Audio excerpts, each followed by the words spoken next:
मोमबत्ती दिखाई। स्वागत करती हूँ ममता जौनपुरी के चैनल ममता जौनपुरी चैनल पे आप सभी का स्वागत है। एक प्यारा सा नहीं नहीं छुआई तो मैं दिखाई गोरी पर का गीत और लेके देखा। कैसा लगेगा कमेंट बॉक्स में बताइए और चैनल को ज्यादा से ज्यादा सब्सक्राइब। रंगे बरसे भीगे मैया के चुनरी रंगे बरसे भीगे मैया के चुनरी रंग बरसे सोने सुराही गंगा जल पानी सोने सुराही गंगा जल पानी पिए मोरी मैया लहूर तरसे रंग बरसे भीगे मैया के चुनरी रंग बरसे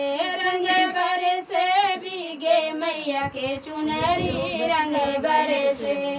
सोने के थाली में जवना परोसे सोने के थाली में जवना परोसे अरे जवई मरी मैया लंगूर तरसे रंग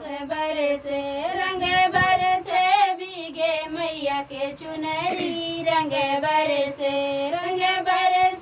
भीगे मैया के चुनरी रंग बरसे फूल चुनिया चुनी से जल गाए फूल चुनी से जल गाए अरे समय मोरी मैया लंगूर तरसे रंग बरसे